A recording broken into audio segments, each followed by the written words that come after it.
Hard Times by Charles Dickens. In this PowerPoint presentation, we shall critically analyze the chapters of this novel. So let's start. Book 2, Chapter 1, Reaping. Book 2 is titled as Reaping, and this chapter 1 is titled as Effects in the Bank. So we find that in this chapter, the description of Coketown is given, and it opens book 2 with the description of Coketown, and it shows the oppressive nature of the pollution that prevails in this town, because the air is also smells, the air also smells of oil and is very thick. Like I always said that Coketown is a place where there are smokestacks, okay, and it absolutely obscures the town. Even the buildings have got hidden on account of this extreme pollution. Just as we find that the individuals, the workers are also, their expectations, just as their expectations are obscured, and their individual humanity is also obscured by the expectations of the factory owners, because we know that they are paid low wages and they are made to work for long hours. With this chapter, several developments take place in the plot of the novel. Now, by this time, we find that Mr. Bounderby and Louisa Gradgrind have got married, and Mrs. Parsit is also employed in the bank where Bitzer, Mr. Gradgrind's favorite student, also works as a porter. But then there he also serves the role of a spy. Not only that, we find that in this chapter, Bitzer's opinion about Tom is also revealed, because according to Bitzer, Tom is a good-for-nothing fellow. And as far as Dickens' representation is concerned, he has depicted Bitzer as a very careful man, very prudent, very sincere with his work, and because he is a self-centered man, while Tom is seen gradually, giving himself to bad habits, and then which again reflects on Mr. Gradgrind's failure in upbringing his children properly with the help of his factual education. James Harthouse is also introduced as a stranger. Now, James Harthouse is represented as someone who is rich, who has got several opportunities in his life, but he's very much bored. And that's why he always looks for several interesting things in order to relieve himself of his boredom. He represents the privileged class, but he appears to be purposeless in life. He doesn't seem to have any purpose in his life. And as I said, he represents a metropolitan upper class. And that is why he is identified with parasites. What is a parasite? Someone who feeds on others. So he is just like that. James Harthouse is an individual who always utilizes others in order to get rid of his own boredom. And from the very beginning, we find his interest in Bounderby's wife when he comes to know that Mr. Bounderby has got married and he has got a young wife. So even though he has not seen Louisa, but his interest in her is very much revealed in this chapter. Not only that, here we find that Mr. James Harthouse, he's also depicted as very handsome, very well dressed, but he's very casual at the same time. And Mrs. Parsit is also begins to also admires him because of his superficial good manners. But as far as his appearance is concerned, it makes Bitzer think that he's a gambler, because gambling is an activity which Bitzer completely disapproves of. In this chapter, we also come to know that now Mr. Gradgrind is a member of Parliament in London, and James Harthouse, comes to the bank with a letter that is actually given to him by Mr. Gradgrind. This chapter also throws light on Mrs. Parseet and Birsa's opinion regarding the working class, because they also believe they also have the opinion that the poor people are responsible for their own misery, and they keep on thinking that why they are unable to make more of themselves, because according to both Mrs. Parseet and Birsa, they are actually idle, and that is why they are unable to make more of themselves. So this chapter is significant because now we can see the situation in the bank where Mrs. Parseet works, where Bitsar also works, and apart from that, James Harthouse's interest towards Louisa Gradgrind, even without having seen her, is revealed in this chapter, because when he comes to know that Bounderby is married and he has got married to a young woman. So this is a strange interest that as readers we note in this chapter. And in fact, even Harthouse's surprise is also revealed when he discovers that she is very attractive and much younger than her husband.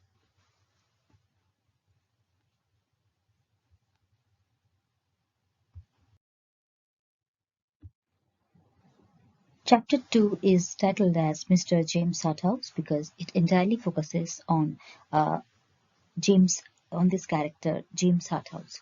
So the chapter begins with the introduction of James Harthouse.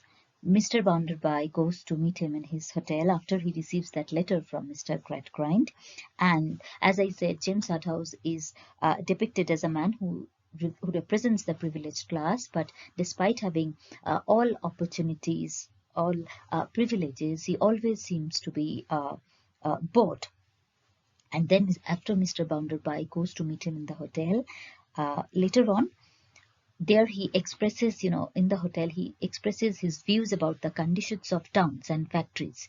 And this comment or this statement made by Bounderby is significant, where he says, "The smoke is meat and drink to us," which metaphorically signifies the profit that he earns, which helps him to buy meat and drink. So what he actually means to say that the smoke is meat and drink to us. And this statement made by Mr. Bounderby actually, underlines that he is only concerned about his own profit, about his own benefit. And he says that the goods that are produced in the factories enable Mr. Bounderby to buy meat and drink and to live a luxurious life. But at the same time, Bounderby, his indifference towards the working conditions which prevail in his factory is sin. Why? Because according to Mr. Bounderby, the workers are lazy, although they look for a luxurious life. But they are lazy, and that's why they are unable to make more of themselves. So according to Mr. Bounderby, the workers are not at all hard working. And why is he so indifferent towards the working conditions? Because he knows that if he becomes aware, if he thinks of improving the conditions in the factory, it means he has to spend money. And we know that Mr. Bounderby is always concerned about his own profit as a factory owner. So then James Harthouse, after he meets Harthouse, he is taken to Bounderby's house by him in order to meet Louisa. And there, at the very moment he reaches there, Harthouse is able to see the tension that exists in their marriage, and he notices that Tom is the only person she cares for, because it is only after the arrival of Tom that Louisa smiles, and that he realizes that Tom seems to be the only person for whom she cares much.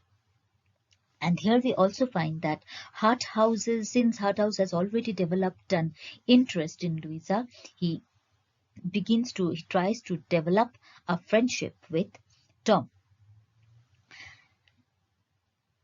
Because now when he knows that Tom is the soft corner of Louisa.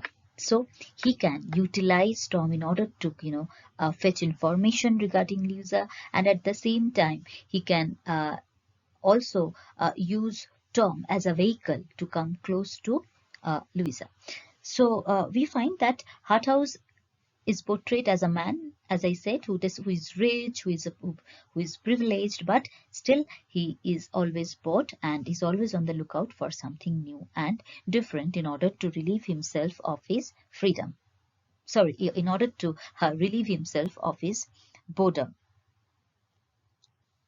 So although he is rich, Harthouse is rich, but the thing is, like his wealthy status has actually has actually, deprived him of the ability to enjoy activities on their own.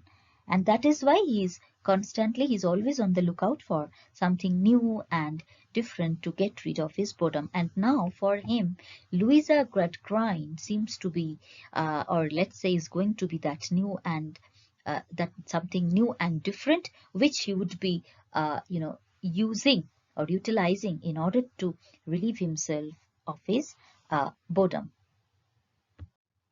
And this chapter is also significant because we find that Bounderby continues to look upon his workers as lazy and or as lazy people who demand luxuries. But he never takes into concern that they are actually overworked, exhausted people who require basic necessities for their living. All these are completely disregarded and not into take and not into take and never taken into consideration by Mr. Bounderby. Chapter 3 is titled as the Welp because this word is used in order to describe Tom as a dissipate, irresponsible man. Because in this chapter we shall see that when Tom goes with James Harthouse in his hotel, he drinks much, he smokes cigars, and there, in his drunken state, he reveals all the family secrets to a stranger like James Harthouse. He tells him that he not only expresses his own his own contempt for Mr. Bounderby, that how much it dislikes him, but at the same time he tells him that Louisa married Bounderby as a duty to her father. She has no affection, no love for Mr. Bounderby, and that because Tom requested her to to help him keep his job at the bank, because he's very much aware how much his sister is concerned about him. So when Tom drinks and reveals all the secrets to a stranger like James Harthouse, who he doesn't even know properly, okay, it portrays him as an irresponsible young man because he keeps on revealing everything related to his family, not knowing the not being conscious or aware of the consequences.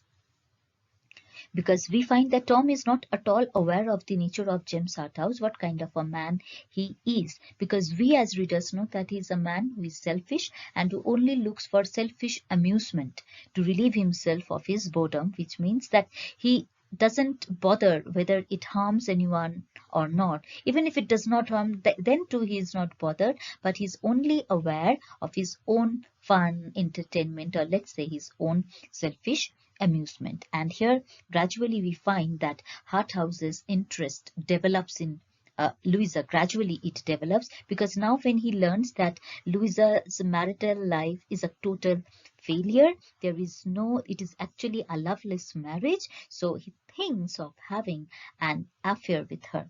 As far as Tom is concerned, his behavior makes him equivalent to an infantile.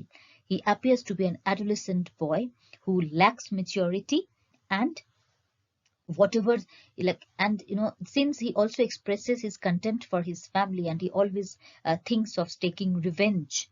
Okay. So it appears that he's unable, to come to terms with his deprivations, that whatever he has been deprived of, is unable to reconcile with that. Not only that, the way he drinks in front of James Harthouse, it also shows that the kind of disreputable life he leads, that he has already started, he's already on the wrong path. Not only that, it also expresses the hazards of drinking too much, that when someone drinks too much, what happens? Because while talking to a nearly totally stranger, he's a stranger to him. Despite this fact that he's a total stranger, James Harthouse, Tom discloses everything to him. And at the same time, he also expresses his contempt for his family, how much he and his sister were bored of their education, their fact-based education, and that their childhood also lacked amusement, and to how much Tom finds it unfair. So all these are revealed to James Harthouse by Tom. And Tom also seems to be, as I said, and then he appears to be an adolescent because he seems to be stuck in that particular state. And it is, as readers, like we understand that what would happen or what kind of situations would turn up now when Harthouse has come to know about the family secret, about the truth, when he's aware of the truth regarding Louisa and Bounderby's marriage. So now what Tom has actually done, Tom has provided him with information that he can use to get or to win Louisa's confidence, to win her attention, and an activity. So now he has found an activity to relieve himself of his boredom and to amuse himself.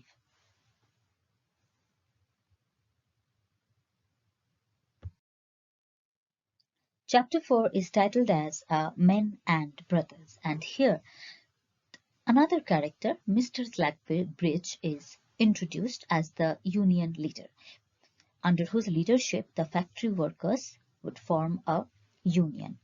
So Slackbridge appears to be a mob operator, and he seems to influence the factory workers to form a union of their own in order to fight for their rights and demands. But as far as Stephen is concerned, Stephen Blackpool refuses to be a part of the union, and that, makes Slackbridge attack him. And he also influences the workers to consider him as a traitor, and therefore Stephen Blackpool is ostracized. He's excommunicated.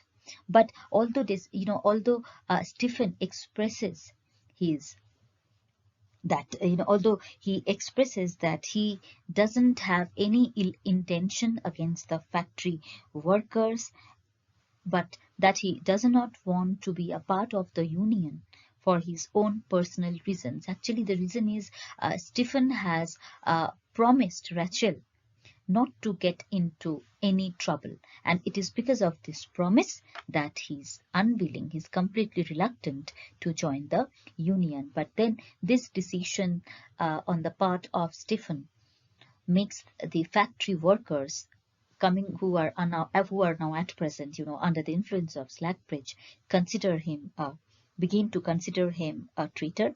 They simply, after this incident, they avoid him completely, though Stephen continues to work there. So here we find that why does Slackbridge, attack Stephen? Because we know that a union becomes successful only when all the factory workers, when there is a good deal of membership and all are willing to be a part of it.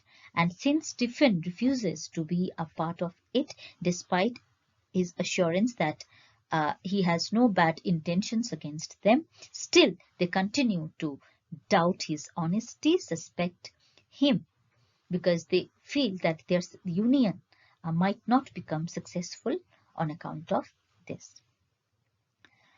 And in this very situation, we also find that when the union is being formed by the factory workers under the leadership of Slackbridge, it shows that how it throws light historically that how factory workers began forming their labor unions in the middle of the 19th century as a response to difficult and dangerous working conditions and low wages. In other words, in order to fight for their rights and demands, they started forming labor unions. As far as Slackbridge is concerned, he is, a mob operator because he is able, we find that he is able to, instigate the factory workers to form their union. As far as Dickens is concerned, Dickens, since the very beginning of the novel, whenever the factory workers are discussed, we find that Dickens has been sympathizing with them. So Dickens' his sympathy lies with the factory workers, but as far as trade unions are concerned, he seems to have little interest in it. So another thing that is emphasized in this chapter, that we find that Stephen Blackpool is a very strong character because Slackbridge, along with the other factory workers, failed to convince him to be a part of the union. And why does he refuse to be a part of the union? Because it is Stephen's personal belief that it is useless. Because formation of a union is useless and it wouldn't serve no purpose to the factory workers. It is Stephen's personal belief, and it shows the strength of his character because the factory workers are unable to shake him from his belief. And not only that, after he gets ostracized by the factory workers, they avoid him completely, though he continues his work at the factory, but it heightens his isolation because now his communication with Rachel is a big question because their association may cause trouble for her. So that is why even their communication has become a big question for Stephen. So Stephen's isolation is heightened, for his attachment with Rachel is in question as well. So the two factors which are responsible for Stephen's heightened isolation, loneliness is one factor is that he has been ostracized by the factory workers, and on the other hand, his attachment with Rachel is now a big question because Stephen's affection for Rachel is true, and he would never want Rachel to come into any trouble, to encounter any trouble in her life. And that is why it results in his heightened isolation.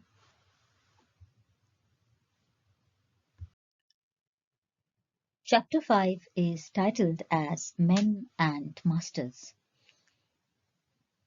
because here we find a very important conversation taking place between Stephen Blackpool and Mr. Bounderby. Although Stephen Blackpool has refused to join the union, but he is very, very compassionate towards them, and the way he tries to speak for the workers' rights and informs Bounderby about the kind of complaints they have, and also tries to explain their plight, their miserable condition, and defend their interests. It angers Mr. Bounderby.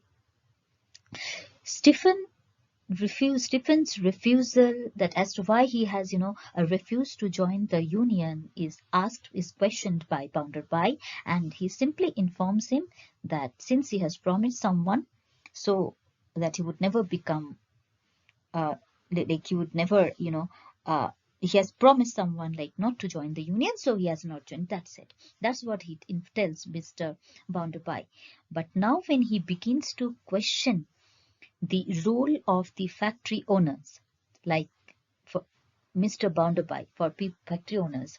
Okay, it angers Mr. Bounderby because according to Blackpool, if someone is sensitive and if someone is a good factory owner, a strong hand, so to say, then he would never consider the factory workers as machines. He would never treat them like machines, having no feelings, having no hopes, having no soul, by depriving, and would never deprive them of their individuality. And when he utters these words, it immediately angers Mr. Bounderby, and he accuses him of being a troublemaker, and because and immediately, he fires him. He gives him notice to leave the factory. So as a factory owner, we find that Bounderby finds a threat in the questions that are asked by Stephen Blackpool. Why? Because he finds that if workers, if workers like Stephen come up with such questions, if they begin to question the status quo, then it means a threat to his own position. And we know how much he is, uh, concerned about his position, his state, his social status. So despite Stephen's, compassion for the fellow workers who have rejected him, we find that it is not at all appreciated by Mr. Bounderby. Now, one thing Stephen also points out in this chapter, that he doesn't know whether that what he doesn't have any clue about the solution for this very situation, and he also knows that even Slackbridge is unable to get to the root of the problem, and that it is his belief that did not allow him to be a part of the union. So what we find in this chapter, that Stephen's saintly Christian nature is depicted in his compassionate attitude towards the fellow workers. So although he is not a very highly educated man, he has got little education, but this sense, this unerring instinctive sense, that is, he has the knowledge, like he is morally conscious, that makes him differentiate between the right and the wrong. That is very well depicted in this chapter, that he has this instinctive sense and he is able to differentiate between the right and the wrong, that makes him not to join the union and at the same time speak in favor of the workers before a man like Mr. Bounderby, and the long speech that he gives, that he delivers, and it also shows his eloquence. And this eloquence is not the result of his education, because we know that he has received little education, but whatever he says with full conviction, it is all this, his eloquence actually results from his deep beliefs, from his firm convictions. And Stephen also believes that Slackbridge can never get to the root of the problem and solve the problem, because even Slackbridge is a self-interested man, and that is why it is not possible for him to solve the problem. And one more thing is that, when Stephen tells Bounderby that, when he talks about the low wages, the long hours, for the long durations for which workers work in the factory, he also points out that when they see that factory workers are given no incentives, so they'd hardly get motivated, and when decisions are made, the owners, the factory workers are it is taken into it is proved that the factory workers are always right and the workers are always wrong. So these kind of questions threaten Bounderby's position as a factory owner, and that makes him accuse Stephen as a troublemaker, and therefore he fires him immediately. So now we find that Stephen also loses his job in Bounderbye's factory.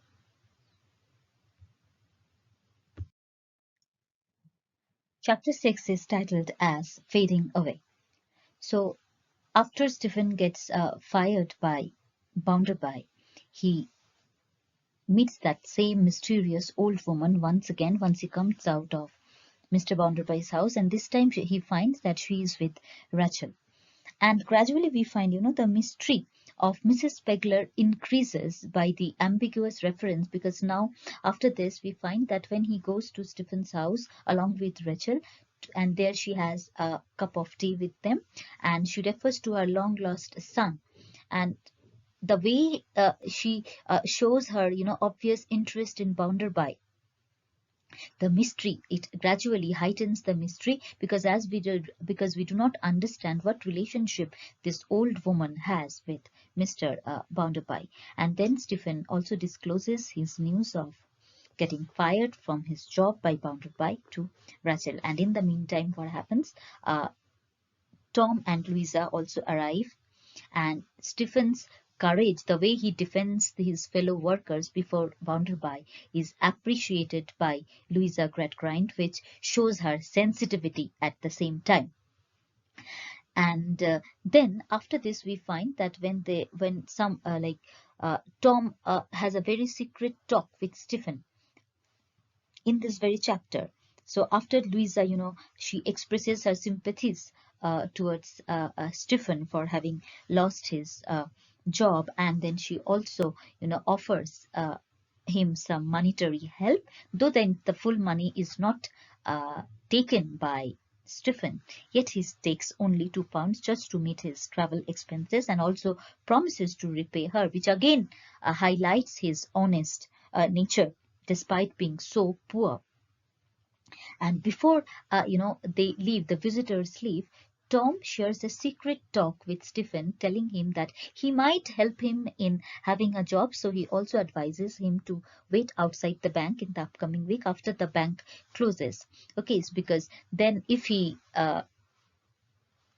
if he's able, then he would help him with a job. He would help him get a job. And he asked Stephen to wait outside the bank for the news of a potential job. And this very advice from Tom appears to be very, very suspicious, because now we understand as readers that Tom seems to hatch his own plot. He seems to have his own scheme to feed his own interests. So what we can say that this plot, actually this chapter drops several hints about the plot's direction, like in which direction the plot is going to move, and it also drops hints about the characters, like the relationship between Mrs. Pegler and Bounderbye. Some hints are dropped in this chapter, though it is not made clear what relationship she has with Mr. Bounderbye. So as far as Stephen Blackpool is concerned, we find that the trouble he has got into now, he was not supposed to be in it. So the troubled outcome of his actions are the direct opposite of his intent. Why? Because he never had any ill intentions against the fellow workers, and he never wanted to create any trouble for the factory. So he has, actually, despite being compassionate, despite empathizing with the workers, he got into this worst trouble possible at work. And now he has to leave Cooktown and Rachel to find a new job for his survival. So what we can see, that this shouldn't have happened with Stephen Blackpool. Because if he had simply agreed to join the union, then he might have avoided this trouble, because then he would also become a part of those union people, those workers who joined the union, and would have simply, raised his voice against Mr. Bounderbye, rebelled against the employers. That's it. And this outcome, this result, this wouldn't have been the output of his actions. But being an honest man who has his own convictions, this has finally landed him in the worst trouble possible. And in this chapter, we also get to see the way Louisa appreciates Stephen's courage, and when she offers some monetary help to Stephen, it shows that although she has received education based on facts, but it has not deprived her of her basic emotions, feelings. So Louisa's sympathy for Stephen, and her desire to help him show that for all her despite her upbringing on factual education, she still has compassion.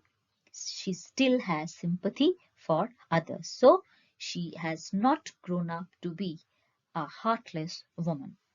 And the instructions that are given to Stephen by Tom indicate that, as I said, that Tom has already hatched a plan. He has already formed the idea of robbing the bank and throwing the blame on Stephen. And that is why, now we find Tom utilizing. So now we can again see that utilitarian attitude. So now Stephen is completely utilized by Tom to fulfill his own vested interests. So Tom appears to be a scapegoat. He's made a scapegoat by Tom, because now he knows that Stephen would leave Cooktown in order to look for a new job. So he is the one who will be suspected of having grudge against Bounderby because he has been fired by Bounderby, and so in order to take revenge, he has looted the bank, he has robbed the bank. So now we can see like what kind of a man Tom has grown up to be, that how immoral he has become, and how self-interested, self-absorbed man he is. And that is very much evident from his immoral actions, unscrupulous actions.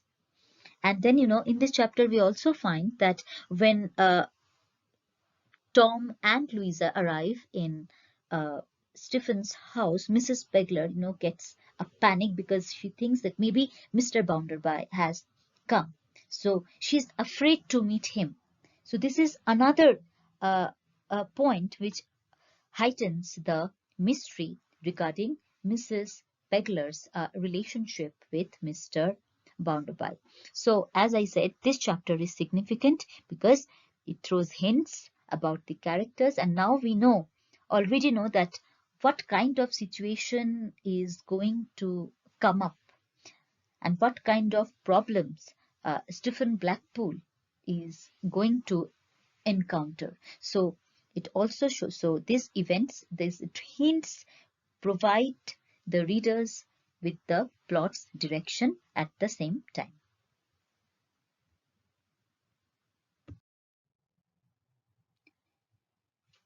Chapter 7 is titled as Gunpowder. In this chapter, we find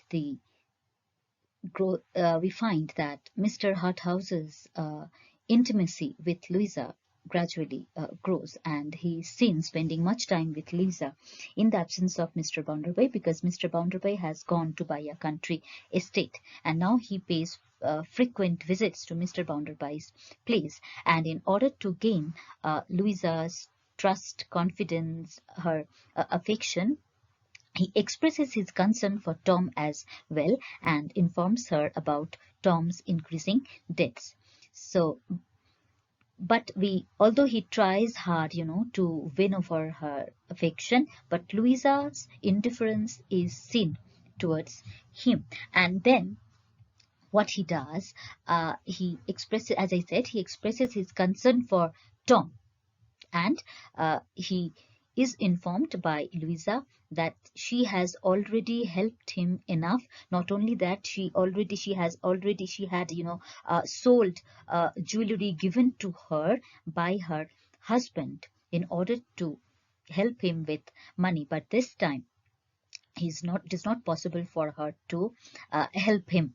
And In order to win Louisa's trust, Harthouse assures her that he would try his level best to advise Tom. He would try his level best to help. He would also not only help him offer, but he would not only offer him help, sorry, but he would also advise him to mend his ways. And that's what he does. He advises Tom. He goes to he talks to Tom, and he comes to know that he has, incurred debts, gambling debts around 150 pounds. And Tom also appears to be very angry with Louisa because because in order to help him with money, now she has to ask Bounderby for the money which she's not going to do, and it has angered Tom much, and and his ingratitude is immediately noticed by Harthouse, and it offends him at the same time because he knows that his sister has already done enough for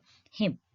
So we saw that Tom has, already hatched a plot for robbing the bank, and he very carefully he has, framed Stephen to make him responsible for the entire thing, for the entire crime. So still in this chapter, Tom's predicament, his situation is seen reaching a crisis because now he has incurred gambling debts. Not only that, he has also involved himself in a crime, and so there is an element of mystery as to what we do not understand as to what he's actually going to do. And in this chapter, when suddenly once the word banker is mentioned by Mr. Harthouse, immediately his face turns pale, which is a clue that the skillful reader may be able to interpret, because as readers we know,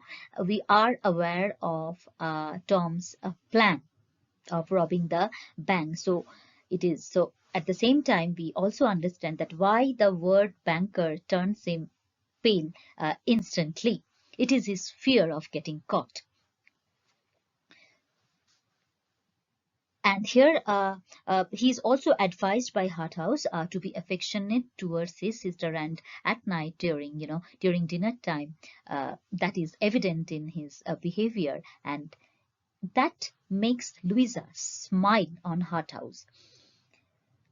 So we find that gradually Louisa is getting entangled in an extramarital relationship, not in that way, though it is not depicted in the novel in that way.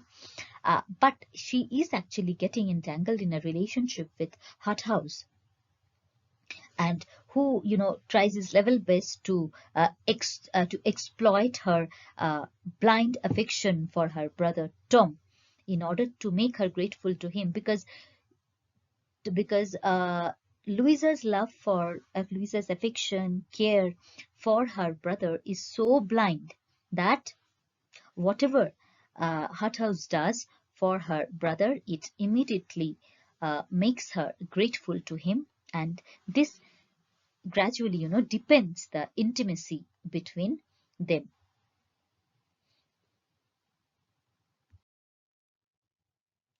Chapter 8 is titled as Explosion. Naturally, the gunpowder is actually the plot hatched by Tom, and that is going to explode now in Chapter 8. The robbery takes place at Mr. Bounderby's bank. Now, in the previous chapter, we saw that now Harthouse found that Louisa, apart from smiling on her brother, he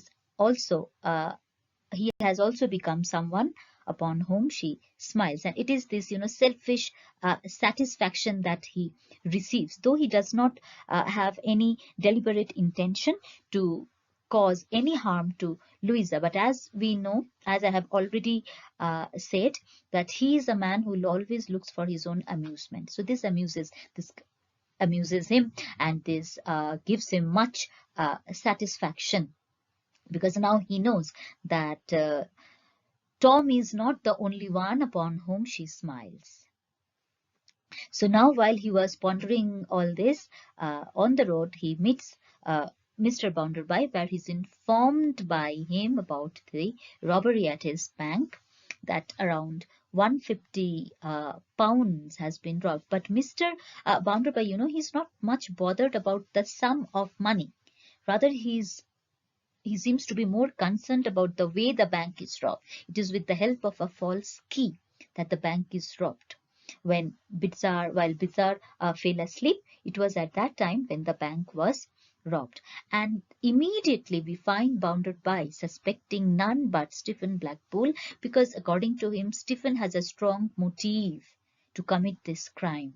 And at the same time, Mrs. Parsit also testifies that she had seen Stephen loitering around the bank for the last few days, because now we know that Tom had advised Stephen to loiter around the bank, because he assured him that he would try to get him a job. So in order to receive the news of a job, good job, he deliberately, very skillfully planted Stephen outside the bank and made him loiter there, roam around the bank for few days. So taking into account Stephen's present condition, that he is jobless, he has no money, and that he has been fired by Mr. Bounded By, so everyone's suspicion gets directed towards him. He's committed although we know that Stephen has not committed the crime, still everyone suspects him. In this very situation, Harthouse and Louisa, they suspect Tom because they think that Tom has a far better reason, far stronger motive to commit the crime, because he had gambling debts, and the amount that has been stolen from the bank, £150, would help him in clearing his debts. But still, Louisa's blind affection for her brother makes her, blind to the fact, to the truth as well. And as a sister, it becomes easier for her to keep away these thoughts aside and consider her own brother innocent and place the blame on a stranger. So what Louisa does, she simply puts this fact, this truth aside. And that very night, when Tom returns home, he is questioned innumerable times by Louisa if he has anything to confide in her, if he has anything to tell her. But Tom in a very outright manner, simply declines, saying that he has nothing to say, he has nothing to share with his sister. And then when Louisa leaves his room, we find Tom in a crying fit. Cries, which reveals the first time that when he appears, to feel guilty for abusing his sister's trust, because we know that Tom has been simply encashing Louisa's blind, selfless affection for him, and for the first time we find him, feeling guilty for that. But still, since in Dickens's terms he is considered a human failure. Why a human failure? Tom is considered a human failure in Dickens's terms because despite this feeling of guilt, he's beyond change. And he's not even repentant for his actions. Though he only feels sorry for the trouble that he has brought on his sister, but apart from that, he is not at all repentant for his actions. He continues to be that irresponsible, dissipated man-child who is not grown enough, who has failed to come of his age. So we find again in chapter 8, so to conclude, let's discuss that the gunpowder that has now exploded is Tom's plan to steal from Bounded By's bank and to place the entire blame on Stephen's shoulder. So that was the gunpowder. And the gunpowder is nothing but Tom's plan. And that gunpowder exploded in this chapter 8. And that is why it is titled as Explosion. If we try to look at the character, if we try to judge the character of Harthouse, we shall see that according to the narrator, as I already mentioned, that Harthouse, is actually a man who doesn't have any deliberate, purposeful intention to harm Louisa. Okay, he's not wicked. We cannot call him a wicked character, because he doesn't have, any premeditated wicked plan or wicked purpose to harm Louisa or to ruin her social reputation. But the only thing is that he is a man who is only concerned about his selfish amusement. Now, despite knowing that Louisa is a married woman, and his growing connection, his growing intimacy with her might damage her social reputation as a woman. But that is not his intention. Whatever he is doing, whatever actions he is performing, they are not, actually governed by his by any premeditated or pre-thought plan. But he's simply doing it. And when he's trying to seduce Louisa, he's not doing it deliberately, He's simply doing it for his own amusement, because Louisa for him is now a subject, or let's say is Louisa for Mr. James Harthouse is that new different interest that helps him, that is actually helping him to get rid of his bored life. So he's indifferent, he's purposeless. And he's indifferent to what? He's indifferent to Louisa's social reputation. So we can say that on one hand, Harthouse is indifferent towards Louisa's social reputation. He doesn't have any deliberate ill intention to harm her. And whatever he's doing it just for the sake of his own amusement. And he's not even bothered. See, even if it does not damage Louisa's social reputation, it doesn't bother him. And even if it damages, that too does not bother him. So we can say that Harthouse is someone who is not at all bothered about the consequences of his actions. And then if we look at Stephen's condition at present, he is in a miserable condition. He is now in a state where he is jobless, having no money. He has been fired by Mr. Bounderby, and it is this very predicament, or let's say it is this very plight of Stephen that makes Bounderby and the other characters suspect him all the more for the bank robbery. And with this, chapter 8 comes to an end. Thank you.